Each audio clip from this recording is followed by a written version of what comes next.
Okay, 3D, for this video, I'm going to show you how to start making a cup that will go with your matching plate.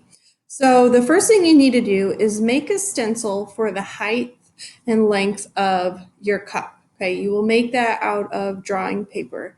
So typically, if you make a cup, it should be 4 or 5 inches tall. The length should be somewhere around 6, 7 to 12 inches, depending on how wide of a cup you want. So I have right now a slab rolled, and this slab has sat outside in the sun, so it is leather hard. You cannot build a cup with plastic clay. This is plastic clay. It's like fresh out of the bag because it's super duper duper wet. You have to have leather hard clay, which is clay that's a little bit drier that you could bend, easily bend without it flopping or breaking. Okay, so I cut this with a paper stencil, 2 size, to make a cup. The first thing I'm going to do is with my knife, okay, how do I attach this? I can't just attach this like this. I'm going to diagonally cut these edges. So on one side, I'm going to cut this diagonally down. So it's like, you can see an angle, kind of angles out. On the inner side, I'm going to cut it. And then what I'm going to do with my scoring tool is score that outer side, and then I'm going to score that inner side. I'm going to add my water. The reason why I'm cutting this is so that the clay is even thickness right here when I put it back together. All this should be even. I shouldn't have a huge lump right here. So I'm going to gently push this together, and be careful when you're bending this, because if your clay truly is leather hard, you need to be very gentle. Okay, so I'm going to just be smoothing this out. You can see it's getting smooth, just my finger. Like I've said previously, your finger is the best smoothing tool. I have paddles or spoons over on the other side of the room. That would be great for paddling this if the clay is lumpy or uneven. Always keep your tool clean. Be really careful cleaning this rib tool. I've had so many cuts with this, kind of like paper cuts, where it just lightly grazes your hand and then cuts it. Okay, so now I need to smooth out the inside. I'm going to do that with my finger.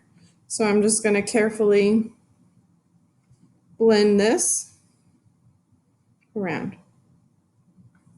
Okay, and then I might be able to fit this blue tool, and I need to clean the edge off on the inside, and I can just carefully smooth this out as well. This slab should have already been compressed. If it's not compressed well, then it might crack or break somewhere or look like it's cracking in multiple spots. Okay, so I have my cup. What I would do next is, once my cylinders form, I would have another leather hard slab. I would place this down on top with the clay knife. I would gently trace around the bottom first, just trace. And then what I would do is, putting my knife directly up and down, I would start to cut around. Please don't cut the base at an angle like this. That causes it to be uneven. Cut that all the way around. Take the excess off. Smush all my excess clay together, cover it up so it doesn't dry out. Score the edges. Score the bottom of my cup. Put down some water. Put my cup down. And push down. Pick this up. I'm going to try to flip it over really carefully.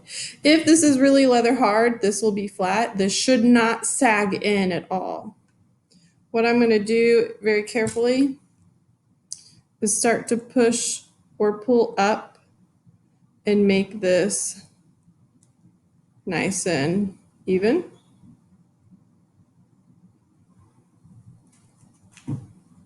Okay, I can use my rib tool with the straight edge and clean the edge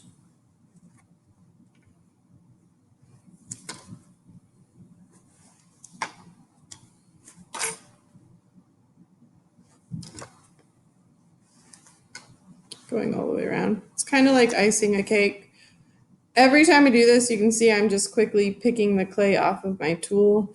I don't like using a clay tool that is dirty, because if you wipe your project with a dirty clay tool, that clay will just stick. Okay. So again, if you rub diagonally, this will help smooth it.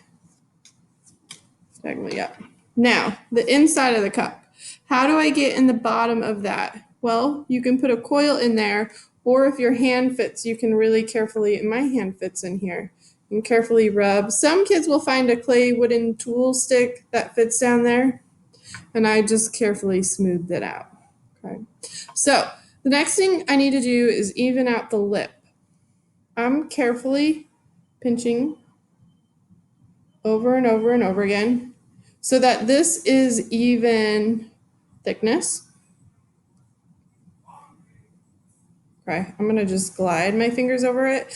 One thing that bothers me is when kids make a cup and the lip of the cup is wonky or uneven. Okay, the next thing I'm gonna do is I'm going to smooth the top of the cup out. So to do that, I'm gonna get 2 paper towels. I'm gonna stack them. I'm gonna go to the sink, get the paper towels wet. I'm gonna fold the paper towels really nicely.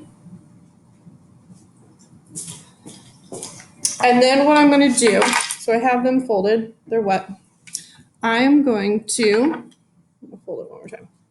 Put it over the edge of the cup, just like this. And with my fingers, with even pressure, I'm gonna just start going around and around and around. I'm gonna just keep doing this till the top lip is nice and smooth and pretty. It's a little bit thicker right here. I can feel it. When this gets gunky, I just fold it another way. So I need to press a little bit thicker right here with my hand. Reshape it. And voila. The top lip is pretty nice, okay? So in 3D, what I would do next is I would make sure everything else on here is really nice and smooth. And I would make sure this is really leather hard if I'm going to slip inlay on here. If I'm going to sgraffito, it should be really nicely leather hard, and then I could start painting my underglaze on here and then carving. If I want a handle with some extra clay, I could shape a handle. Handles are really important. The design of the handle should kind of match the style. So I could roll a really nice coil and then shape a really nice handle, and then the handle could be attached once it's really nice and smooth and pretty. If you do attach a handle, you should never pick up the cup from the handle when the cup is not fired. The handles will break or crack. Most handles I see, kids don't compress or wedge the clay, and the handles wind up cracking and breaking anyways, or if the handle is not scored on correctly, it will break. So I sometimes suggest in 3D1 not doing handles unless you see a handle demo one-on-one with me. But your cup should be extremely well crafted from bottom to top. Smooth edge, smooth inside. It should be straight. It shouldn't be wonky, etc. The bottom should be smooth and free of any excess clay. So I would sit and scrape off any little burrs that I see. So well-crafted cups is what I'm looking for.